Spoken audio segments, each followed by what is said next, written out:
Que a paz do Mestre esteja conosco, né? Se não estiver ainda, que possamos encontrá-la em algum momento. Esse tema que me passaram, o ciúme, manifestação de insegurança. Todos nós somos movidos por uma coisa chamada emoção. Todos nós. A própria expressão da palavra, quando nós falamos em emoção, nós só pensamos em ódio, amor, tristeza, alegria, mas a expressão emoção significa mover, fazer com que a gente se movimente para alguma coisa. Ela dispara alguma coisa dentro da gente. Cientificamente, é uma reação a um estímulo ambiental e cognitivo é aquilo que a gente consegue perceber pelos nossos sentidos, né, da nossa convivência, que produz tanto experiências subjetivas quanto alterações neurológicas significativas. Está associada ao temperamento, personalidade e motivações tanto reais quanto subjetivas. Então nós vivemos sempre em interação com o nosso ambiente. E através da nossa inteligência e através dos sentidos, né, que Deus conseguiu colocar no nosso corpo e que o nosso espírito consegue interpretar, nós somos constantemente estimulados. E aí, alguns dos estímulos, eles são naturais, fazem parte dos nossos instintos. A fome, a sede, a dor. E alguns outros, eles são desenvolvidos com a nossa inteligência. Então, enquanto crianças, não é? Nós nos aproximamos de uma taturana, aquele bicho que queima o dedo, e a gente não tem medo daquilo, até a gente se queimar, se machucar. Enquanto adulto, alguém nos fala alguma coisa, por exemplo, vamos sair daqui, e as pessoas falam que 2 ou 3 ruas para baixo é muito escuro, é um lugar perigoso, e nós vamos andar nesse espaço com esse medo, com essa sensação. Então, nos transmitiram informações, nós interpretamos essa informação e disparou alguma coisa dentro de nós. Esse disparo dentro de nós, ele pode ser uma coisa momentânea, então eu tomei um susto e continuei meu caminho. Eu achei que era perigoso, mas continuei naquela rua. Ou ele pode ser uma coisa constante, e aí se torna um sentimento. Então eu posso, a partir do momento que uma pessoa me falar que uma rua é perigosa, eu posso andar a partir de agora em todas as ruas escuras com medo, com uma sensação de que algo ruim vai me acontecer. E essas emoções, elas conseguem alterar também até o nosso estado físico. O nosso coração dispara, a nossa boca fica seca, o nosso olhar pode ficar embaçado, e uma série de alterações que podem levar, inclusive, a doenças, a acidentes, né, como um infarto, como um AVC e coisa parecida. Lógico que em estados muito mais avançados, né? Não é por causa de um sustinho que a gente vai passar mal. E dentro das emoções, dentro dessas coisas, os relacionamentos, eles nos causam, né, muitos tipos de emoção diferente. Uma das coisas que nós temos e que nos causa um transtorno muito grande é o ciúme.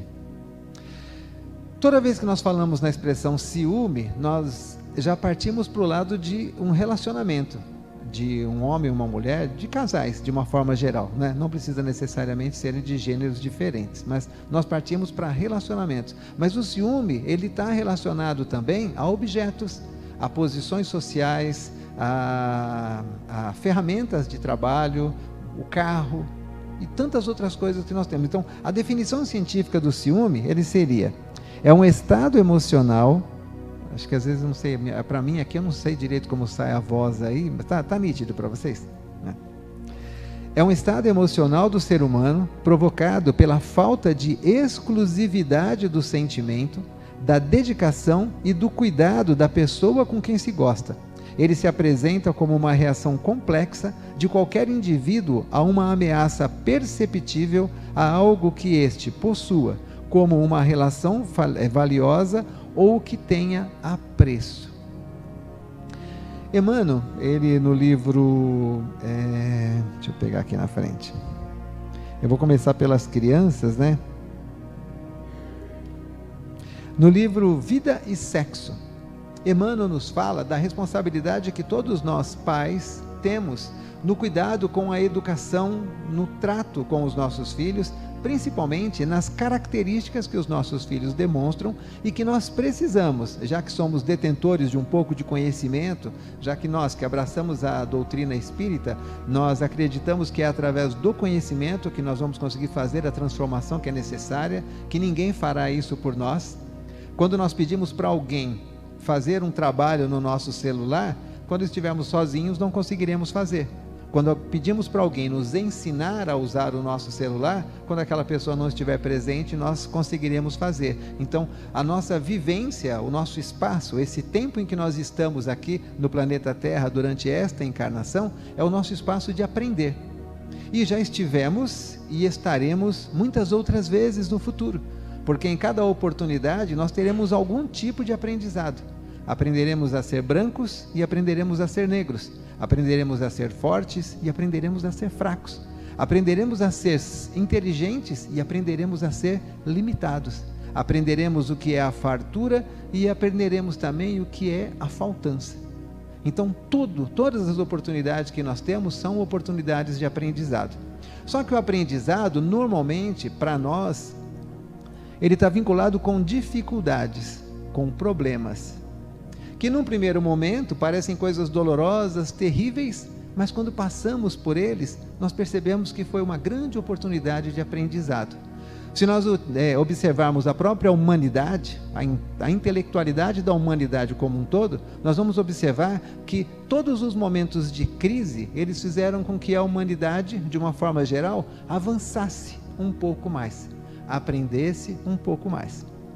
De uma forma muito lenta, porque quando veio Moisés para dizer que só havia um Deus, e depois veio Jesus para falar que Deus é amor, levou 1500 anos mais ou menos. Jesus veio e falou, vou deixar 2 mandamentos, ele já sabia que nós somos limitados, né? Falou, vou deixar 2 coisas, vou resumir tudo para vocês, ame a Deus sobre todas as coisas e ao próximo como a ti mesmo. E nós estamos há 2022 anos tentando amar a Deus e amar ao próximo. Só que nós chegamos agora num estágio em que a intelectualidade, ela está avançada demais. Os últimos 50, 60, 70 anos, eles trouxeram para nós tantas facilidades intelectuais que estão fazendo com que o conhecimento, ele cada vez atinja uma maior quantidade de pessoas. Hoje os celulares não permitem mais que ninguém utilize a ferramenta mais antiga que existe de proteção, que é a obscuridade. Nós achávamos, né, enquanto não sabíamos que quem nos julga é a nossa própria consciência, nós achávamos que tudo aquilo que não vem, tudo aquilo que a lei dos homens não consegue pegar, então nós estamos isentos. Como espíritas nós sabemos que não, né? Nós temos um Big Brother dentro do nosso cérebro que nos vigia 24 horas por dia e que mantém essas imagens guardadas, relatadas dentro do nosso subconsciente, e que quando estivermos do outro lado, todas aquelas situações vexatórias que nós passamos, que nós criamos, nós vamos ter que de alguma forma aprender a lidar com elas, consertar os males que nós causamos. E muitas vezes esses males, eles são relacionados à convivência. Nós somos seres, né, que nós somos seres sociais, nós não nascemos para ficar sozinhos. Por mais que a gente tente se isolar, nós temos a necessidade até orgânica dos outros, porque não seria possível para nós plantarmos, colhermos, nos alimentarmos e fazermos tudo sozinho. Seria muito difícil conseguir isso, e seria uma vida pouco proveitosa em termos de intelectualidade, de crescimento moral, que é aquilo que nós temos necessidade. Então nós precisamos uns dos outros, uns fazem bolsas, outros fazem sapatos, outros fazem óculos, outros cortam cabelo, mas todos nós de alguma forma colaboramos e necessitamos dos outros, e isso traz o equilíbrio. Só que a convivência também, como cada uma delas são pessoas, e nós também somos pessoas, cada um de nós é um delta, né? O símbolo da psicologia para o ser humano é um delta, é uma coisa que não tem um valor fixo. Cada um de nós reage às situações de maneira diferente, cada um de nós tem valores diferentes, cada um de nós ama de maneiras diferentes, cada um de nós fica irado de maneiras diferentes também, e cada um de nós guarda ou não guarda esses sentimentos bons e ruins em quantidade e intensidade diferente também. E esses sentimentos, né, a inteligência agora está nos ensinando como lidar com as emoções, como lidar com esses disparos que a convivência nos traz, e como não fazer com que esses disparos eles sejam sentimentos dolorosos, sentimentos egoísticos, sentimentos que vão fazer com que tragamos sofrimentos para nós e para outras pessoas também, pessoas que convivem conosco. E lógico, muitas vezes, se for levado ao extremo, esses sentimentos também podem nos trazer expiações, né? Coisas ruins que nós causamos para as pessoas ou para nós mesmos, e que de alguma forma, numa outra oportunidade, nós teremos que resgatar aquilo, seja através de alguma dor, de uma dificuldade numa próxima encarnação, ou seja através da oportunidade de ensinar, de auxiliar. Deus, Ele nunca nos abandona. Sempre, sempre Ele nos deixa tudo muito bem planejado, tudo muito bem organizado. Tudo isso que nós falamos agora, e que nós sabemos, a inteligência emocional, ela está em alta em qualquer área do conhecimento humano. Eles estão buscando que as pessoas tenham inteligência emocional. Ela saiba lidar exatamente com as suas emoções e os seus sentimentos. O negociador hoje é um profissional muito procurado, uma pessoa que sabe mediar conflitos. Ela sabe entender a necessidade de um e de outro e conseguir chegar no meio termo. Mas nós não temos um mediador para o nosso espírito. O mediador para o nosso espírito é a nossa própria inteligência, é o nosso próprio conhecimento, é aquilo que nós adquirimos e que Jesus disse há 2000 anos atrás: conhecerás a verdade e a verdade vos libertará. A verdade está presente para nós a todos os momentos, e a verdade é muito simples. Muito simples. Einstein já dizia que os grandes problemas têm soluções simples. A primeira de todas, né, amar a Deus, a segunda, amar ao próximo. Nessas duas nós já resumimos tudo, mas Jesus ainda veio e ainda falou coisas mais simples. Ele falava para a gente perdoar. Não guarda mágoa, não guarda nada dentro do seu coração, perdoa. Ele falava para a gente ter compaixão com o próximo. Então, se alguém te pedir para andar 2.000 léguas, anda mais 4.000 com ele. Se alguém te pedir a capa, dê também a túnica. Se alguém te pedir emprestado, não negue o empréstimo de forma alguma. Não odeie aquele que te odeia, ao contrário, ame aquele que te odeia, deseje o bem para ele. É difícil de fazer, talvez, né? Mas a teoria, como é fácil, não está ao alcance de todo mundo. Se ele tivesse dito que nós teríamos que ter o conhecimento da física quântica, né, que está na moda hoje, com certeza ia ser muito difícil para a gente conseguir. Mas só amar o próximo, só perdoar, por que a gente não consegue? Porque nós temos um danadinho que nós criamos ali, pior do que a Covid, que está com a gente há muito, muito, muito mais tempo, que se chama orgulho. E o orgulho, ele é a chaga que faz com que todas as outras coisas ruins dos nossos sentimentos se tornem exacerbados. E um deles é justamente o ciúme. Porque quando nós temos o orgulho, a Nete Guimarães, ela faz uma palestra muito interessante, e ela faz um resumo explicando o que é o orgulho, o egoísmo e a vaidade. Eu até decorei, porque ela fala de uma maneira tão simples o que é ser orgulhoso, o que é ser egoísta e o que é ser vaidoso. Então ela fala assim: o egoísta é aquele que acha que só ele sofre. Egoísta, só pensa nele, só ele sofre.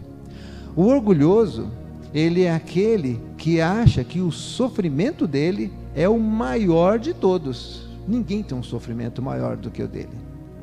E o vaidoso é aquele que quer que todo mundo admire o sofrimento dele e admita que ele é uma pessoa que sofre. Todo mundo tem que falar: olha, ele sofre mesmo. Tudo isso aí vem do nosso orgulho, tudo isso aí vem do nosso egoísmo. E aí os ciúmes, ele passa a ser então um sentimento que nós temos em relação a algo que nós possuímos, ou alguém que convive conosco, e que nós temos uma sensação de que nós vamos perder aquilo. E quando nós temos essa sensação de que nós vamos perder, desperta dentro da gente determinados sentimentos que nós não queremos perder aquilo. Seja os favores do nosso chefe, de repente nós somos a pessoa que está ligada ao nosso chefe de trabalho, a pessoa que coordena as nossas atividades, e aí nessa coordenação nós temos algumas regalias e algumas coisas que nos fazem bem. né? E aí de repente surge uma pessoa que tem um pouco mais de conhecimento do que a gente, ou um pouco mais de habilidade, e você percebe que o seu chefe começou a dar atenção para aquela pessoa. Isso desperta em você o ciúme. Ou então você convive com uma pessoa, você tem um companheiro, uma companheira, e de repente essa companheira elogia uma outra pessoa, ela almoça com uma outra pessoa, recebe uma mensagem de uma outra pessoa, e você começa a olhar aquilo novamente como se você estivesse perdendo alguma coisa. Você vai perder algo que na verdade não te pertence. Dois irmãos também podem dividir o amor do pai e da mãe, e de repente um deles acha que o outro passou a ter mais preferência do que ele, e ele se sente enciumado daquilo. Então, os ciúmes, muitas vezes, ele está vinculado com um sentimento de zelo, de você cuidar de você cuidar da outra pessoa, de você cuidar das coisas que você tem. Mas tudo aquilo que extrapola, todo o excesso, ele é condenável. Tudo aquilo que nós fazemos e que nós exageramos na quantidade que nós fazemos, isso a gente vê na nossa alimentação, isso nós vemos na falta da alimentação, nós vemos no sono e no excesso de sono e na falta do sono. Tudo o que nós precisamos é sempre equilíbrio, é tudo moderado, tudo na quantidade certa. Mas quando nós deixamos que esse sentimento, esse desejo, e é um detalhe assim, é você que precisa detectar as coisas das emoções, é você que tem que conseguir detectar isso dentro de você. Não tem ninguém que vai conseguir. As pessoas vão falar e você vai achar ruim, você vai brigar, você vai xingar, porque eu não sou ciumento, porque eu não sou isso, eu não sou aquilo. É só nós mesmos que temos que fazer essa autoanálise e perceber o que está acontecendo, como estamos lidando com determinada coisa que está gerando esse sentimento. Eu costumo dizer que assim, tudo aquilo que te incomoda, tudo aquilo que faz você sair um pouquinho do sério, você tem que parar para refletir. Nós não fazemos isso quando nós não temos algum conhecimento sobre alguma coisa?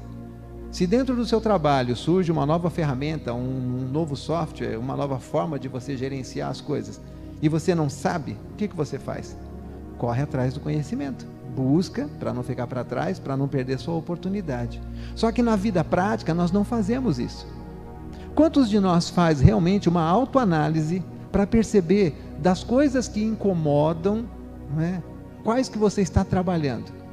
Das que nós gostamos, não é? Então, por exemplo, estar presentes aqui hoje, porque vocês querem uma reflexão, quem sabe talvez eu possa trazer uma forma diferente de enxergar alguma coisa, a minha visão sobre alguma coisa pode bater com a visão de vocês também sobre a mesma coisa, e elucidar, trazer uma nova reflexão. Então, nós estamos em busca, mas essa busca que nós estamos aqui é uma busca saudável, tranquila, no momento em que você está bem.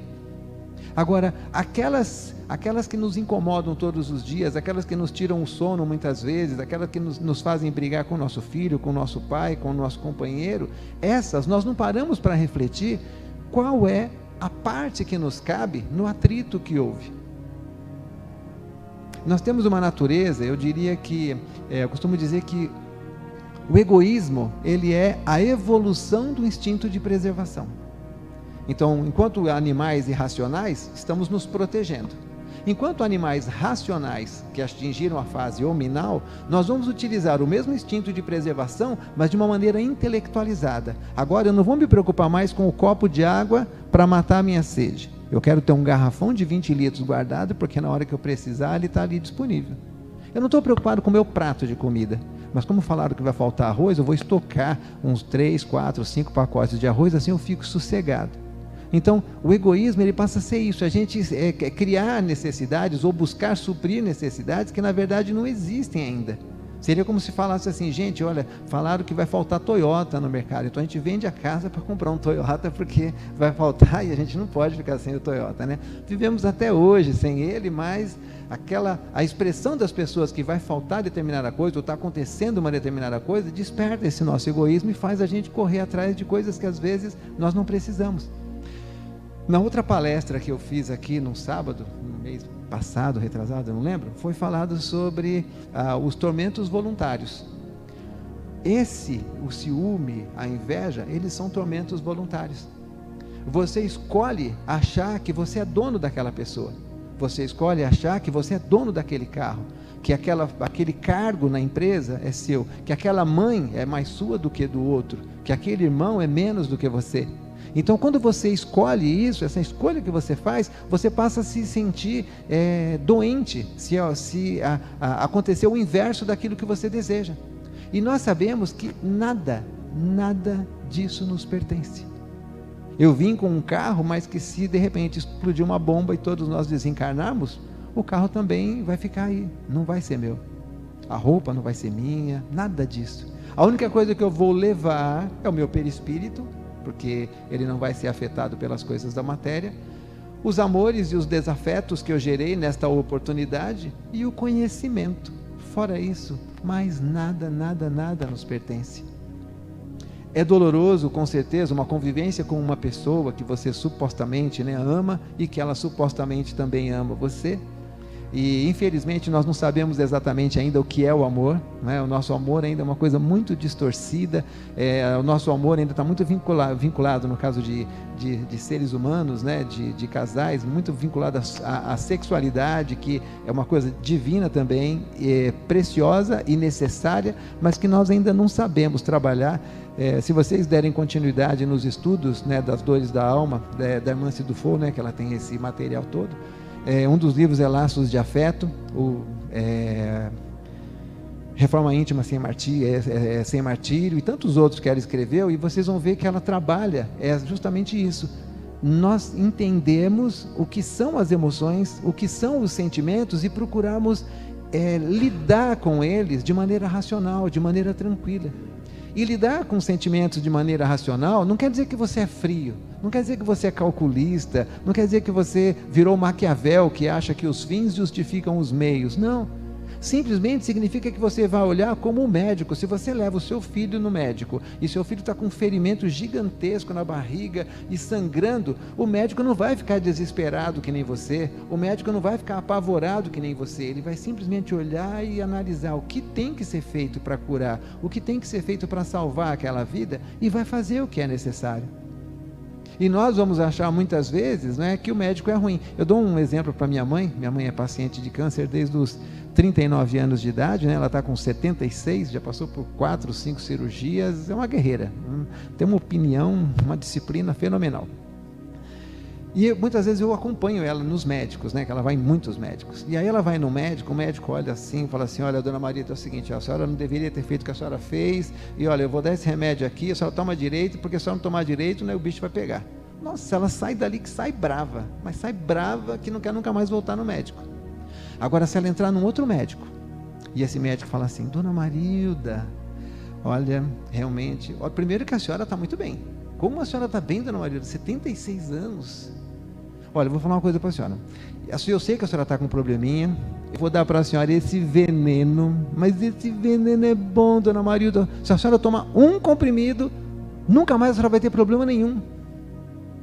E ela toma o veneno, e ela vai achar que foi bom o veneno. E vai, lógico, o veneno vai fazer efeito, vai acabar com tudo. Então nós nos impressionamos com as coisas, e às vezes alguém está nos trazendo a cura, mas porque a pessoa não traz a cura da forma como nós queremos, a gente descarta.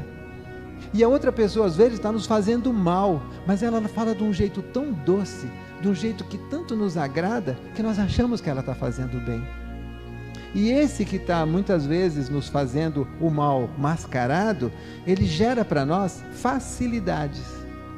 É aquela pessoa que fala para você assim, ou então aquela pessoa que está na televisão, ou um amigo, ou colega, ou vizinho, parente: ah, esse cara é um atraso na sua vida, larga isso aí, você está aqui para ser feliz, você está aqui porque assim, Deus quer que você seja feliz. Gente, como é bom ouvir isso, né? Quando a gente vai, quem gosta de cartomante, quiromante, com essas coisas amantes da vida aí, né? E aí a pessoa chega lá e fala assim: olha, você foi um grande advogado, um rei, você foi um príncipe. Agora se ela fala assim: ó, você era traficante, você era bandido, você matou um monte de gente. Nós não queremos ouvir coisas ruins, nós só queremos ouvir coisas boas. Mas assim, crescer, evoluir, não é só ouvir coisa boa. Nós vamos ter que ouvir que a gente é egoísta, sim. Mas eu não sou egoísta. Não é em todo momento, mas nós somos egoístas. Nós não aprendemos ainda a não ser egoístas. Não aprendemos a dar a primeira oportunidade aos outros.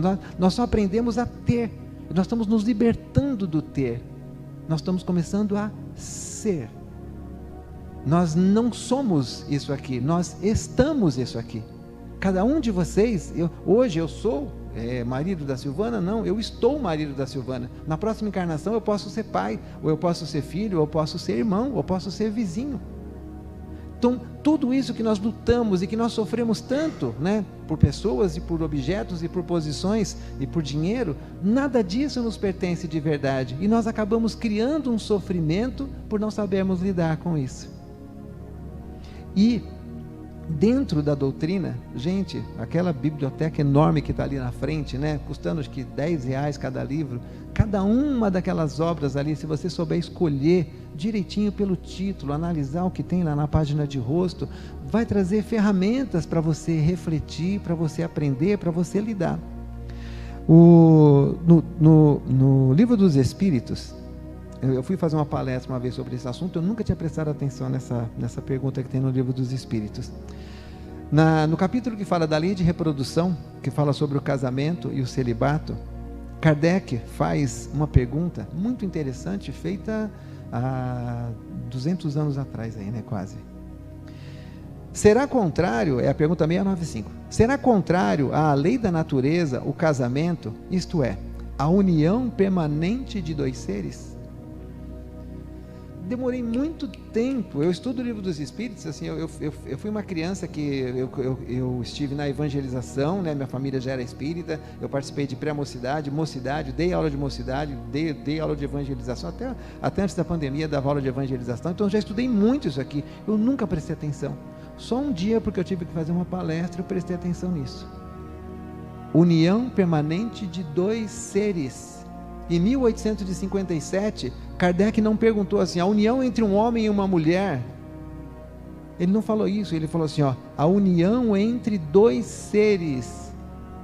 Em 1857, ele já disse que assim, nós não somos obrigados a ser homem com mulher e mulher com homem, nós podemos ser homem com homem e mulher com mulher. A união entre dois seres, nós estamos falando de sexo, nós estamos falando de outras coisas que é outro assunto, mas a união entre dois seres. Resposta: é um progresso na marcha da humanidade. E ele complementa: que efeito teria sobre a sociedade humana a abolição do casamento? O que vocês acham? Tem muita mulher que vai estar pensando, né? Ah, seria tão bom, meu Deus, me livrar daquele traste. Seria uma regressão à vida dos animais. Muitas vezes nós personificamos atitudes, ações, eventos a pessoas. Então funciona assim, vem uma pessoa na porta da sua casa e pede uma moeda, aí você vai lá dar a moeda, aí dali um pouquinho você vê a pessoa comprou droga, aí você fala, essas pessoas perdem dinheiro só para comprar droga, então de hoje em diante eu não ajudo ninguém. A atitude, ela é de uma pessoa específica, ela não é de todo mundo. Não é porque um médico não foi bom que todos não serão bons. Não é porque eu não sou um bom marido que outros não serão bons maridos para minha esposa. Não é porque talvez ela não seja uma boa esposa para mim que eu não posso encontrar uma outra. Então assim, as atitudes dela são particulares dela, as minhas atitudes são particulares minhas. E eu não posso generalizar, porque assim, nós só temos, na teoria, 2 gêneros, não é? Só masculino e feminino. Então, se a gente classificar isso, todos os homens vão ser ruins e todas as mulheres serão ruins também. Não haverá ninguém bom na face da terra. Então, atitudes são escolhas. Atitudes são oportunidades em que você pode ir pelo caminho da esquerda ou da direita e você é que decide. E agora é lógico, cada decisão ela vai estar com uma consequência, porque é o princípio da lei de ação e reação. Eu faço a escolha, mas o resultado da escolha depois eu vou ter que colher. E não tem como a gente plantar espinhos, né, e não colher ferimentos, machucados e assim por diante. Nós somos livres na semeadura, porém seremos escravos na colheita. Então, necessitamos estar sempre atentos. Nós temos que fazer uma introspecção, aquela parte em que Santo Agostinho fala no Evangelho, né, que nós deveríamos ao final de cada dia fazer uma avaliação de tudo aquilo que nos aconteceu, para que a gente pudesse então ver onde nós erramos e no dia seguinte tentar fazer melhor. Se nós não fizermos isso, se nós não avaliarmos todos esses sentimentos, todas essas emoções, essas coisas que nos perturbam, né? E que a gente acha que assim, eu sou assim mesmo, Aquilo ali realmente, eu não aguento uma pessoa assim. Eu não suporto criança, eu não suporto velho, eu não suporto adulto, eu não suporto jovem, eu não suporto nada, não suporto ninguém. Acho que eu não me suporto, na verdade, né? Porque eu que não consigo conviver com ninguém, que não consigo conviver com as pessoas, e eu preciso disso.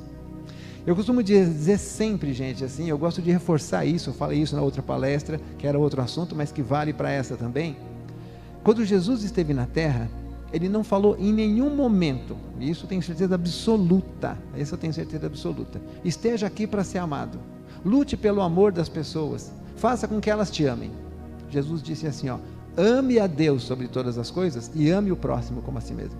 Jesus disse, perdoe, ele não falou busque o perdão das pessoas, ele falou para você não oferecer a outra face, não pedir para o outro oferecer a face. E nós vivemos assim, mesmo acreditando em tudo aquilo que Jesus nos ensina, nós vivemos fazendo o inverso.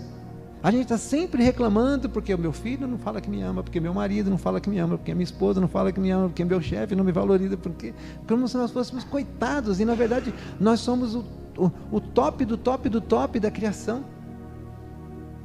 Só que os problemas que nós temos é justamente porque nós somos o top do top do top do top da criação. O ciúme, a inveja, o rancor, o ódio e todos os sentimentos negativos que existem, fomos nós que criamos. Criamos pela convivência. Até que hora que eu falo aqui, gente? Até 8h30? Posso terminar em 2 minutinhos aqui? Perdão, gente, eu não prestei atenção. Embora o relógio dá para enxergar bem de longe.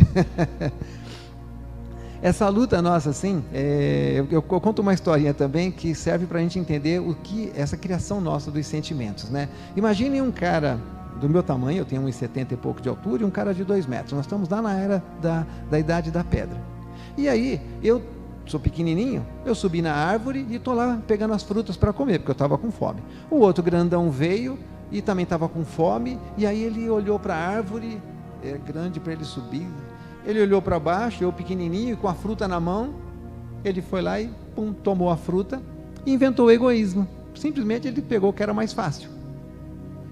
Passou o tempo, nós dois desencarnamos, voltamos, e pela lei de causa e efeito, pelas oportunidades de crescimento, agora eu sou o gigante e ele é o baixinho. E nós estamos debaixo da árvore novamente, os dois com fome. Dessa vez, como ele era menor, ele subiu e pegou, e eu fiquei ali olhando, e pensei, vi aquele sentimento triste dentro do meu coração, assim, subir na árvore dá tanto trabalho, ele é tão pequenininho.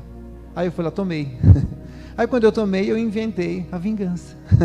Tão simples, não é? E que vai fazer com que ele, o dia que ele for grande e um outro for pequeno, ele fala, é mais fácil também eu pegar daquele que é pequeno, e vai pegar do outro, e vai pegar do outro. Só que um dia nós vamos ter inteligência suficiente, e aí ele vai ver o seguinte, se Deus me deu um tamanho maior, significa que eu tenho mais responsabilidade sobre aquele que é pequeno. Se Deus me deu uma inteligência maior, significa que eu preciso ensinar aquele que sabe menos. Se Deus me deu a oportunidade de construir, eu preciso fazer com que outras pessoas tenham usufruto daquilo que eu posso construir. Um dia todos nós aprenderemos isso. Aí não haverá mais ciúme, não haverá mais inveja, não haverá mais rancor, haverá paz na sociedade. Cuidaremos de todos. Ninguém vai passar necessidade nenhuma e todo mundo vai ter prazer de produzir. Leiam o Nosso Lar, né? Que vocês vão ter um exemplo muito bonito disso. Gente, que a paz de Jesus esteja com todos, né? Espero que eu tenha trazido alguma reflexão para vocês, né? E se não trouxe, me perdoem. Se eu errei alguma coisa, me corrijam, tá? Fiquem com Deus.